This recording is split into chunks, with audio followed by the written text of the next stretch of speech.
एक लड़की जो फौज में रहती है, फौज में काम करती है, उसे बचपन से ही जुनून था कि वो फौज बने। वह अपने पूरे साल फौज में बिताती है। जब उसको पूरे साल हो जाती है तो उसको सम्मान के साथ रिटायर किया जाता है।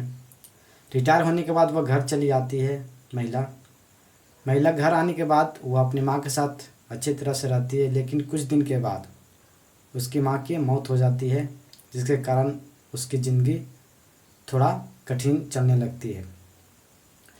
उसके साथ एक बहन भी है। माँ का निधन हो जाने के बाद वह अपने घर से कहीं दूर रहने के लिए जाती है। तो शहर में जाती है तो वह एक रूम रेंट पार्टनर को ढूंढती है। पता चलने के बाद एक 55 वर्षीय आदमी को पता चलता है कि वह रूम पार्टनर ढूंढ रही है, तो दोनों साथ में रहने लगते हैं। वो महिला और एक शख्स जो 55 वर्षीय होते हैं।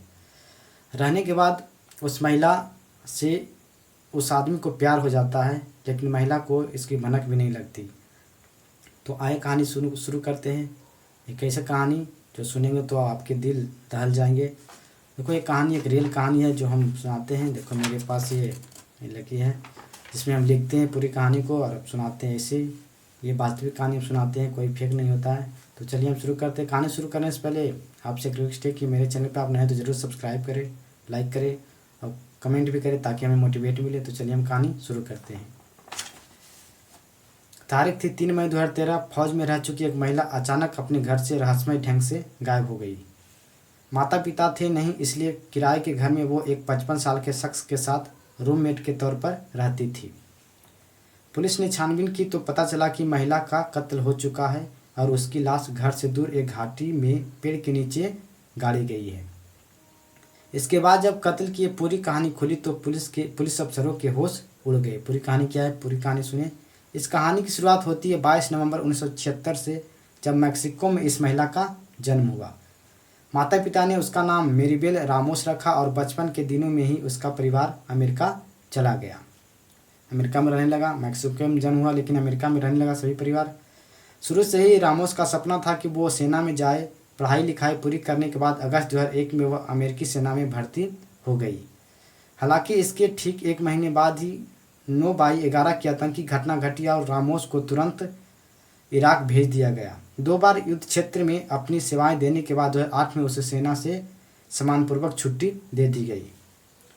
वापस कैलिफोर्निया लौटने के बाद रामोस अपनी मां के साथ रहने लगी और क्रिमिनल जस्टिस में डिग्री हासिल करने के लिए यूनिवर्सिटी में दाखिला ले लिया।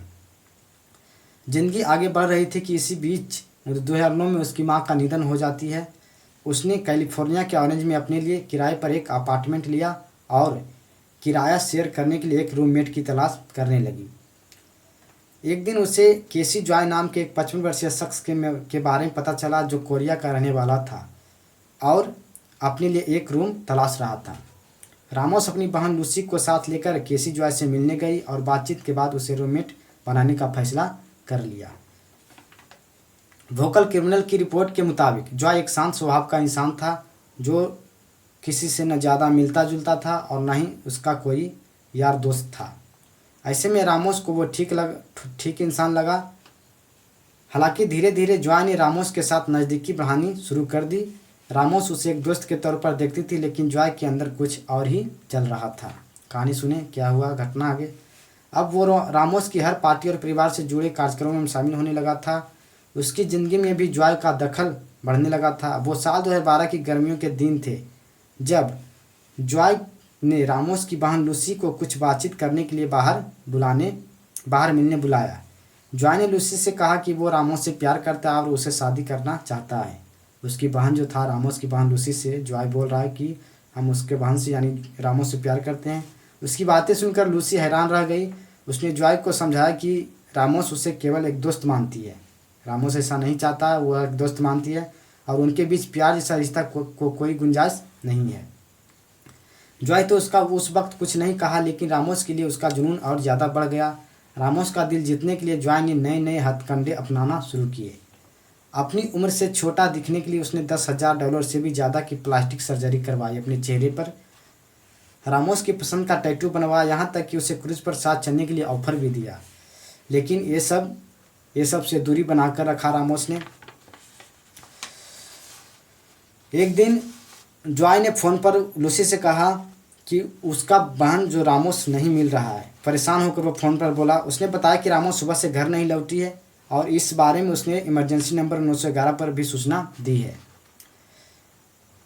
लूसी ने उससे कहा कि शायद रामोस अपने दोस्त के साथ कहीं बाहर गई होगी और देर सवेर घर लौट आएगी। हालांकि जब अगले दिन भी रामोस नहीं आई तो उसकी बहन परेशान हो गई और पुलिस के पास गुमशुदगी की शिकायत दर्ज कराई। उसकी बहन लूसी जो थी रामोस की, वह अगले दिन जब नहीं आया रामोस तो गुमशुदगी की जो शिकायत दर्ज कराई कहाँ, पुलिस में।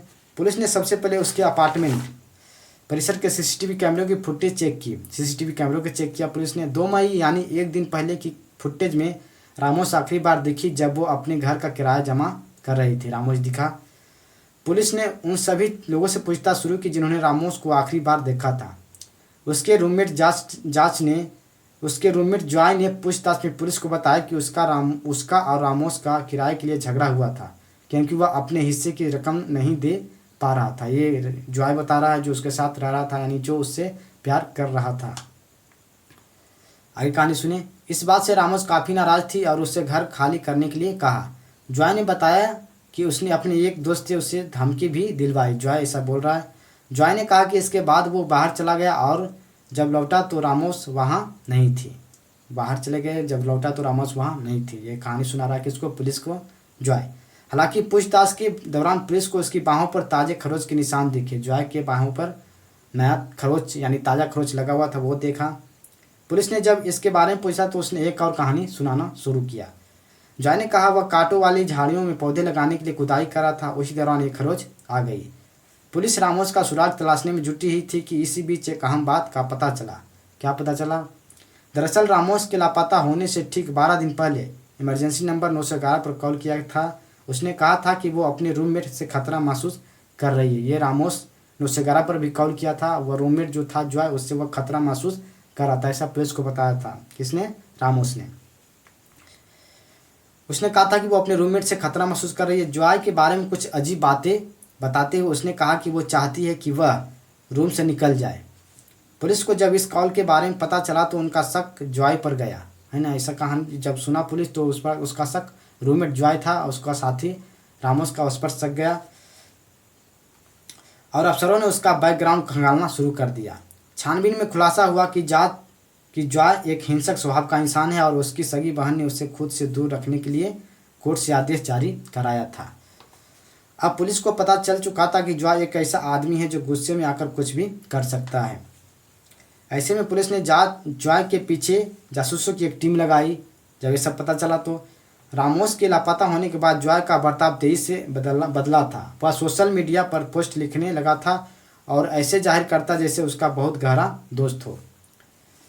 जासूस उसके हर कदम पर नज़र रख रहे थे। उन्होंने देखा कि वह अक्सर पास की एक लाइब्रेरी में जाता है और एक सार्वजनिक लैपटॉप पर घंटों का समय बिताता है। ऐसा जासूस देख रहा था पुलिस जो लगाया कि जॉय एक सार्वजनिक लैपटॉप पर घंटों का समय बिताता है। जासूसों ने जब पड़ताल की तो पता चला कि जॉय इस लैपटॉप पर हर दिन रामोस की गुमशुदगी से जुड़ी पुलिस कार्रवाई की अपडेट तलाशता था। हालांकि वो रंगे हाथ उस वक्त पकड़ा गया जब उसने गूगल पर मैप का इस्तेमाल दूर एक घाटी में एक पेड़ पर जूम इन करने के लिए किया और अपनी सर्च हिस्ट्री डिलीट कर दिया। उस वक्त पकड़ा गया। वहीं पेड़ के नीचे रामोस की लाश की कुछ अवशेष मिला। तुरंत पुलिस ने जॉय को गिरफ्तार किया और कोर्ट ने उसे जुलाई 2014 में 15 साल की सज़ा सुनाई। तो ये था कहानी। एक तरफा प्यार था जो जॉय प्यार करना चाहता था लेकिन रामोस को ये सबसे नफरत थी। तो अंत में उसको मार डाला जॉय ने और एक बहुत दूर जाकर घाटी में उससे क्या कर दिया, दफना दिया। तो ये आज का कहानी था।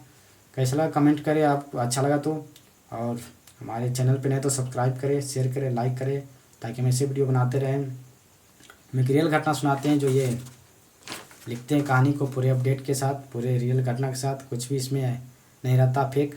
तो कहानी सुनते रहें हमारे चैनल पे और सब्सक्राइब जरूर करें। तो आज हम विद्या लेना चाहेंगे, फिर आपको मिलते हैं एक नेक्स्ट वीडियो के साथ। तब तक खुश रहें। धन्यवाद।